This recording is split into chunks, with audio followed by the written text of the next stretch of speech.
In the headlines, federal government declares fleeing Boko Haram suspects wanted as President Buhari presides over National Security Council meeting. Court disqualifies Oboiwari as PDP governorship candidate, recognizes a Devi. Nigeria gets biggest share of 27 trillion naira World Bank funding for Africa. And on the foreign scene, former Japan Prime Minister Shinzo Abe dies after being shot at stump speech in Nara. Hello and welcome to Trust TV News Updates. I am Martia Umar. Thank you for joining.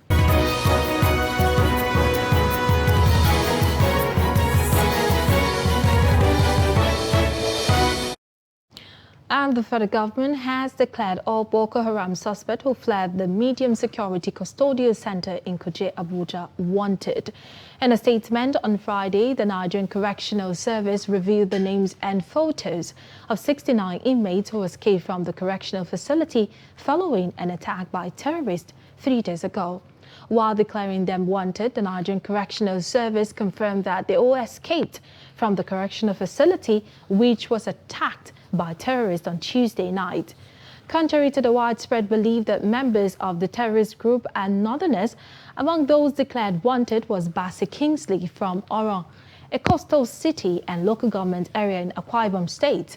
Oyemire Asagba, who hails from Warri in Delta State, is another suspected member of terrorist group declared wanted by the government.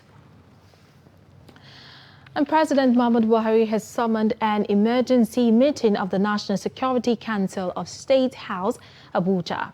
And the meeting is being attended by Vice President Yemi Osibajo and some members of his cabinet, including the Secretary to the Government of the Federation and Chief of Staff to the President. Security and service chiefs are also part of the meeting, which is deliberating on the nation's security challenges. The incident that most likely triggered this meeting was a recent attack on the Kuje Medium Security Custodial Center by suspected terrorists, which resulted in high-profile Boko Haram inmates breaking out of the facility. President Buhari had visited the Kuje Custodial Center on Wednesday and had expressed disappointment with the nation's intelligence system. President of the Senate, Ahmed Lawan, has said that Tuesday's attack on the Kuje Medium Security Custodial Center by terrorists speaks volumes about the failure of country's security architecture. He stated this on Thursday when he led a delegation of the leadership of the Senate to assess the level of attack on correctional facility by insurgents. According to the Senate President, an attack on the Kuje Medium Security Custodial Center could only have been possible with the collaboration of insiders within the nation's correctional system. This is showing the problems associated with our security system in the country. Because for about 300 people to trek to this facility, come and do this kind of operation and go away. And out of the 300, maybe 4 were taken out. Says a lot about what our security situation is. So if this is what it is in the FCT, in other areas far away from the center of government will be worse. You're here where intelligence is supposed to be shared. You cannot have 300 people walking, moving at the same time together, and you say that the security agencies could not trace them, they could not even intercept information. It is a very serious matter, because this is the Federal Capital Territory, just like His Excellency the Senate President has said. How is it possible that we could have this attack in the Federal Capital Territory, and they were able to gain access and leave without any heavy or serious resistance? I believe that the security agencies should put their heads together. Our various committees of security, intelligence, and even interior will be engaging very seriously.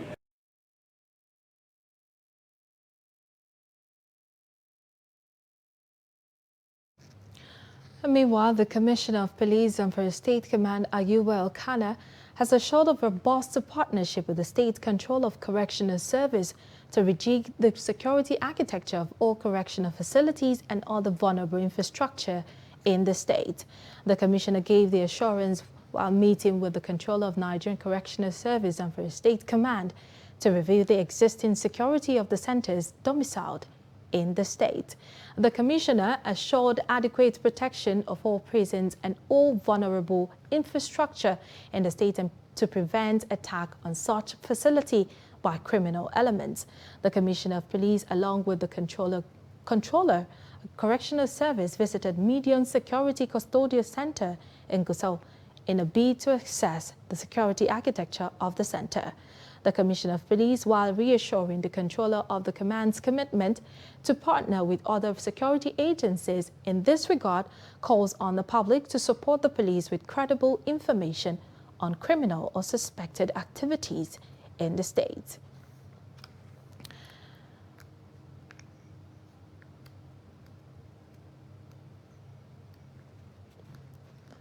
And troops of Operation Desert Sanity on Thursday recorded success over ISWAP and Boko Haram terrorists during an aggressive clearance operation around Dekwa-Gamboru Highway in Borno State. Authorities said the troops neutralized several insurgents, including top commanders.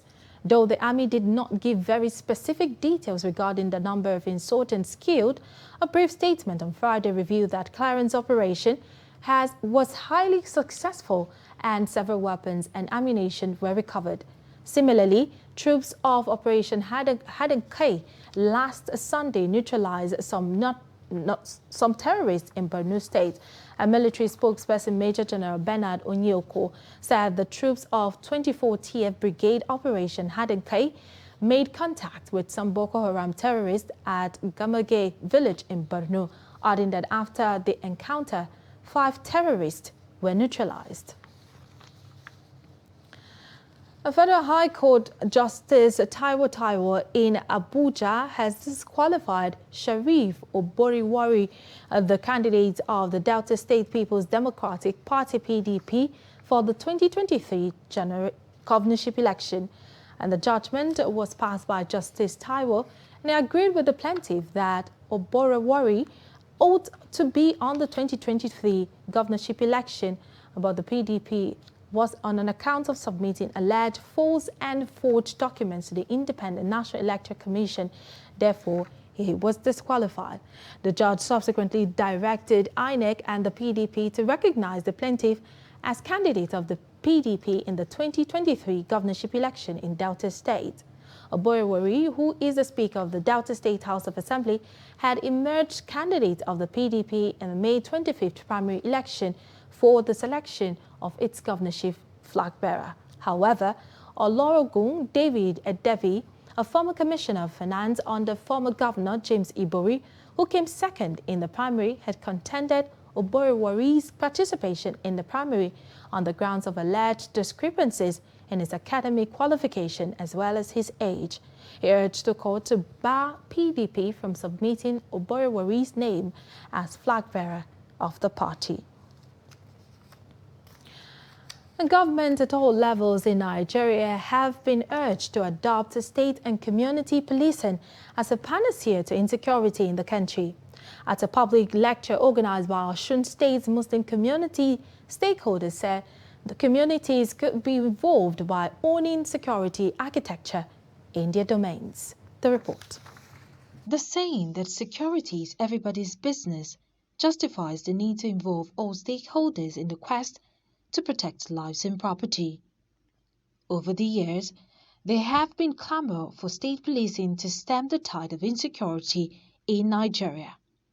This came to the fore again at the public lecture organized by Osun State Muslim community, where the guest speaker Fatai Kolawole urged the government to explore state and community policing.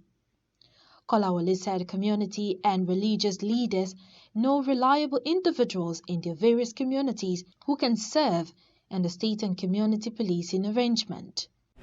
We cannot just be talking about deterrence, using the police, using the military to stem the tide. But we are recommending that we should now take it from the bottom-up approach. And that means the community itself, we use vigilante in our environment, the community itself should be able to police themselves. The states will also be involved in policing their state. And in doing this, we must ensure that those to be recruited into the community policing, state policing, are credible people, and they are recommended by community leaders who have proven integrity. President of Osun State Muslim Community Mustafa Olawi noted that gap in the ratio of police officers to Nigerians justify the calls for state and community policing. You talk about policing the country. Yes, the number of police per the population of Nigeria today is not enough. It's nothing to write home about. You can see how many people are manning Osogbo here, not to cover any other town. So we don't have enough police. So people are talking about community policing. Yes, if it's going to be managed properly, let it be. One of the participants, Molikat Adekunle, urged security agencies to shun rivalry and cooperate and deal with security challenges. Civil defense, then Amotekun, then we have the Odua, and all these vigilantes, provided they can work together. I think that will assist us. Stakeholders at the event are hopeful that the relevant authorities will strongly consider the resolutions on the need for state and community policing to enable the country surmount the present security challenges. And away from Osun State, pensioners in Daybreak State on Thursday declared the non-payment of the entitlements for 8 years by the governor, Darius Ishaku. Reports say that the pensioners had earlier protested to the state government house demanding for the entitlements but were not received by any official. The state chairman of the union, Kefas Katang, who led the protest, told journalists that the state government was owing retirees over 30 billion naira for the past 8 years. Deliver our letters to His Excellency in his absentia. He's not in the state. So the admin department collected the letter, they signed. We advise them from today henceforth. If our pensioners at the local government and retirees that have not been enrolled for 8 years, 9 years, this protest will continue. We have started now. We have started. That is phase 1. Phase 2 is coming up, and then the third one.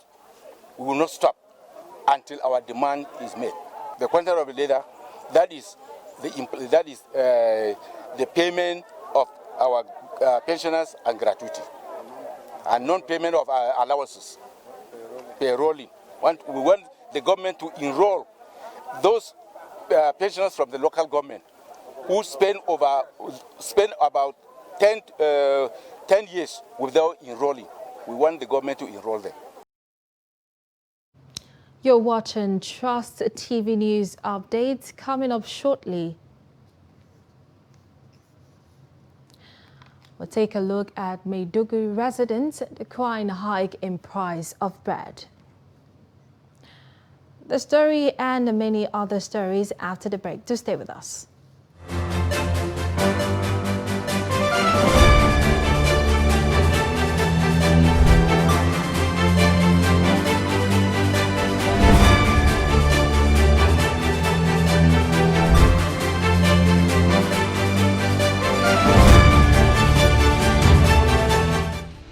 As the 2023 elections draw near, remember, evil prospers when good men and women only wish for peace, but never take a step to make peaceful elections happen.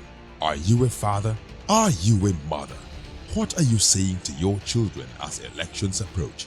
Have you warned them not to let themselves be used to cause violence? Have you explained to them what the consequences of electoral violence might be? Do your part to make peaceful elections happen. Talk to your children. Protect them from unscrupulous politicians who want to put them in harm's way. while their own children are comfortable at home, within and outside the country. Let's join hands to make 2023 elections peaceful. This message is from the National Orientation Agency, NOAA.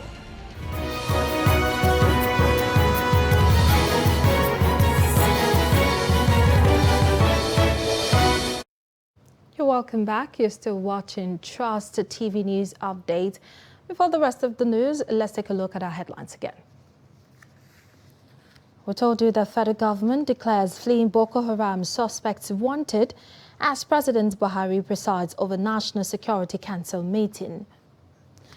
And the court disqualifies Buhari as a PDP governorship candidate, recognizes a Devi. And moving on to more news, 1 million Muslim faithfuls have converged on the sacred hill of Mount Arafat near the holy city of Mecca in Saudi Arabia for an intense day of worship and reflection on what is considered the climax of the Islamic Hajj pilgrimage.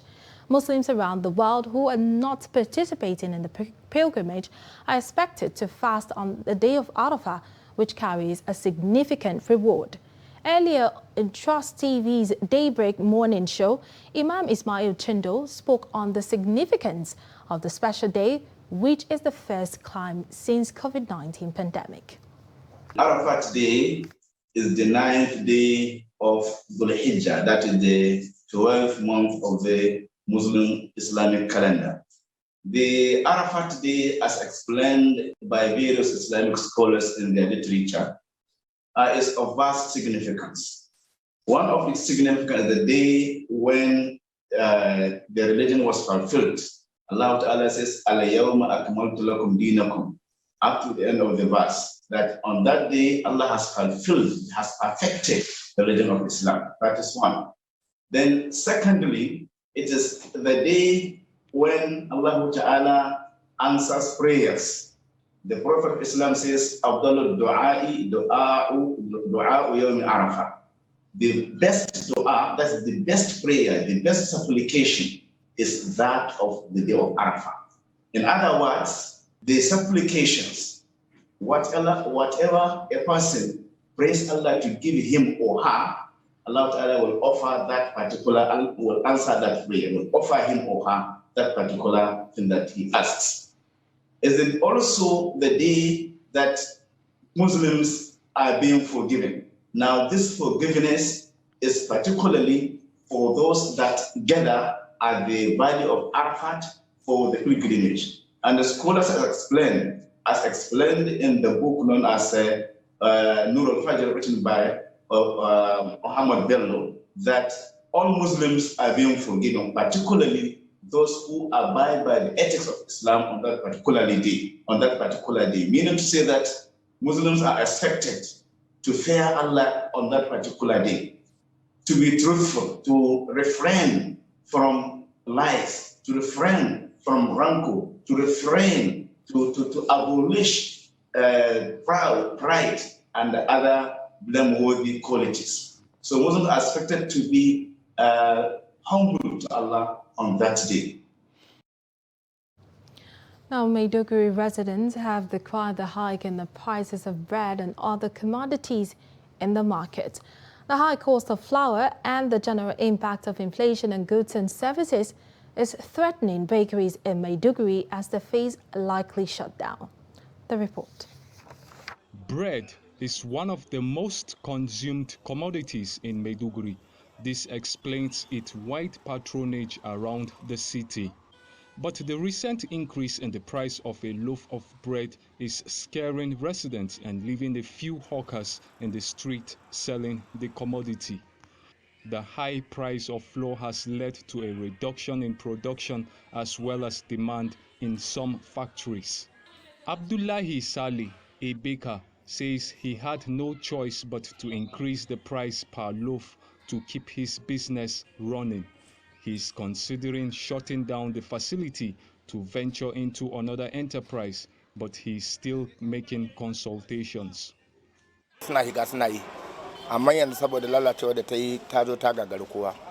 The business is facing serious problem. I am planning to switch to another business. A bag of flour in the market is over 25,000 naira. Sugar is over 20,000 naira. Other ingredients prices has increased. The quality of bread has dropped too. If we will produce good quality, bread of 400 naira, it will cost 800 naira. 200 naira will cost 400 naira. So people will not buy, and we are not happy too. Some residents say the astronomical increase in the prices of goods and services has worsened the present economic challenges facing them. Before, 200 naira bread can serve breakfast for you and your family, but now even 500 naira can't. Because of the expense, I've stopped eating bread. Now I and my family eat only swallow. We even eat it as breakfast. Just managing to sell. Customers don't patronize us like before, despite increasing the price, and nylon is expensive. So we too had to increase our price, and a lot of people are complaining. Government should do something about it. Nigerians on the streets of Maiduguri are hopeful that the government will address the rising inflation to enable small businesses stay aloft. And in business, Nigeria will get the biggest share of the $65 billion funding from the World Bank's International Development Association, IDA, to African countries. This was announced on Thursday when President Muhammadu Buhari joined African leaders in Dakar, Senegal, to launch the largest financial package of $93 billion ever mobilized in the history of the IDA for a robust and resilient economy for Africa. The 20th replenishment package, IDA 20, is also expected to help low-income countries respond to the COVID-19 crisis.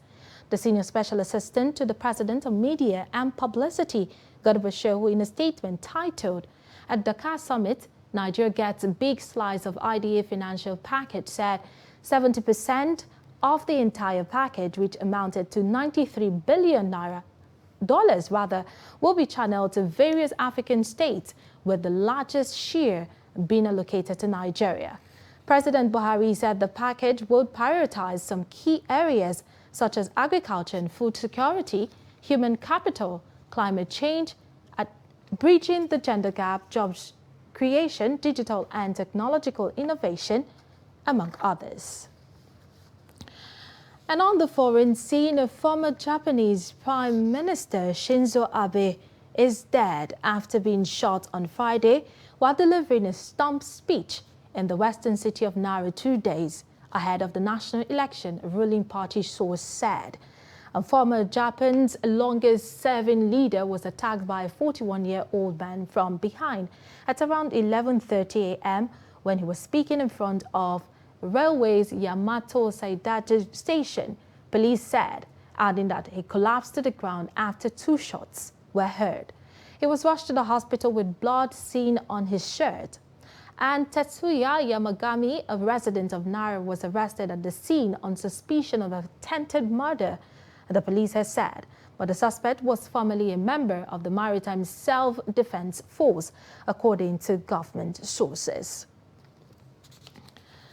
And in sports, a former FIFA president, Sepp Blatter, and France football legend Michel Platini were both cleared of corruption charges by a Swiss court on Friday. Blatter, who led FIFA for 17 years, was cleared of fraud by the Federal Criminal Court in the southern city of Bellinzona. And Platini, former France national team captain and manager, was also acquitted of fraud.